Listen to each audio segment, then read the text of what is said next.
प्यारे बच्चों, आज मैं कक्षा 10वीं गणित विषय का अध्याय 3 पढ़ाने जा रहा हूं, जिसमें मैं किसी द्विघात समीकरण के मूलों का योगफल एवं गुणनफल किस प्रकार निकाला जाता है उसको मैं बताऊंगा।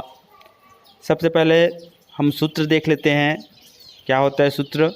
तो मूलों का योगफल का सूत्र होता है ऋण b बटा a और मूलों का गुणनफल का सूत्र होता है c बटा a। तो यहाँ पे कुछ स्टूडेंट जो है वो कंफ्यूज रहते हैं कि यहाँ पे सूत्र में c के स्थान पे ऋण b आएगा कि ऋण b के स्थान पे c आएगा। तो एक फार्मूला बता रहा हूँ जिसमें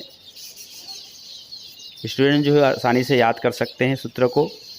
तो यहाँ पे गुणनफल को हम क्रॉस भी पढ़ते हैं। क्रॉस का स्पेलिंग होता है CROSS।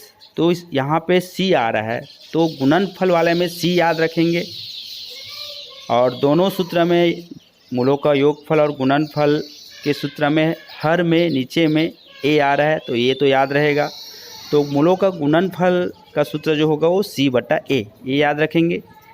और मूलों का योगफल, योग का चिन्ह जो होता है वो धन होता है और धन का उल्टा ऋण होता है। तो मूलों का योगफल वाले में आपको चिन्ह याद रखेंगे।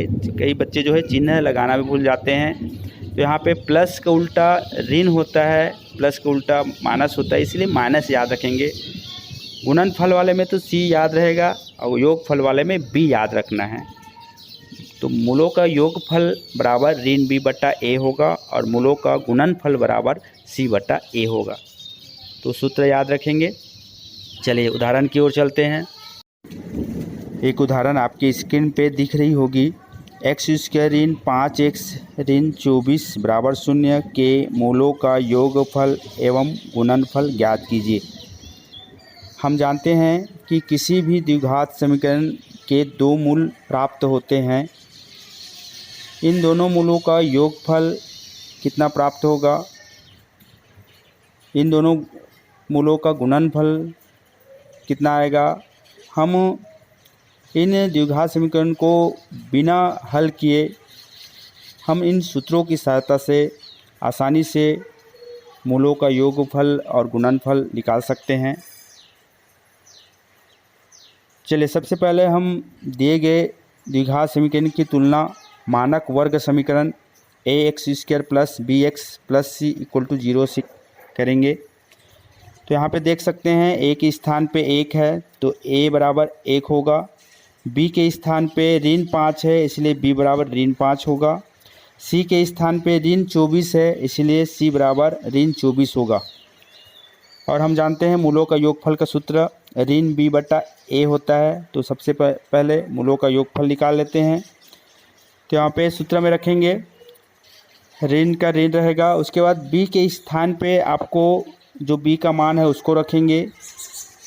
b का मान ऋण 5 है तो उसको ब्रैकेट में रखेंगे क्योंकि ये ऋणात्मक संख्या है। दो चिन्ह एक साथ आ रहा है तो एक चिन्ह को हम ब्रैकेट में रखेंगे, बाद वाली चिन्ह को हम ब्रैकेट में रखेंगे। तो यहाँ पे चूँकि ब्रैकेट है, ब्रैकेट के बाहर में ऋण चिन्ह है, ब्रैकेट के अंदर में ऋण चिन्ह है, इसलिए जब हम ब्रैकेट को हटाएंगे तो दोनों चिन्हों का गुणा हो जाएगा। तो हम जानते हैं ऋण का गुणा धन होता है। तो जब हम ब्रैकेट हटाएंगे तो यहाँ पे चिन्ह धन हो जाएगा। तो ऋण ब्रैकेट में ऋण 5 बराबर 5 होगा और a के स्थान पे हमको 1 रखना है, a का मान 1 रखना है। तो हमको मूलों का योगफल 5 बटा 1 अर्थात 5 प्राप्त हुआ।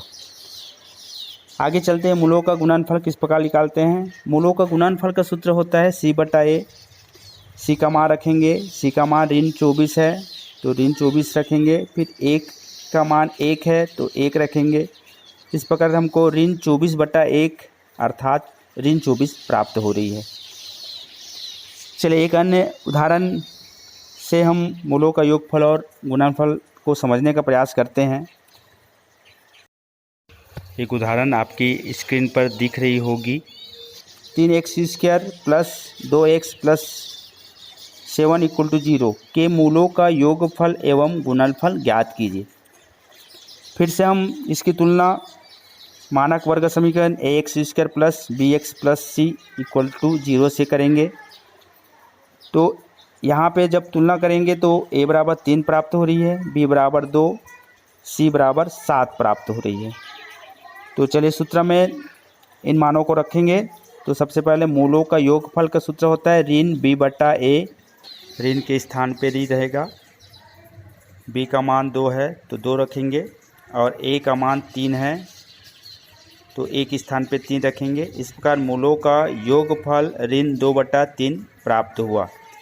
चलिए अब मूलों का गुणनफल किस प्रकार निकालते हैं। सूत्र होता है c बटा a। तो c के स्थान पे 7 रखेंगे, c का मान 7 है, a का मान 3 है तो a के स्थान पे 3 रखेंगे। इस प्रकार मूलों का गुणनफल 7 बटा 3 प्राप्त हुआ। इस प्रकार आज हमने मूलों का योगफल किस प्रकार निकाला जाता है, गुणनफल किस प्रकार निकाला जाता है उसको देखे हैं।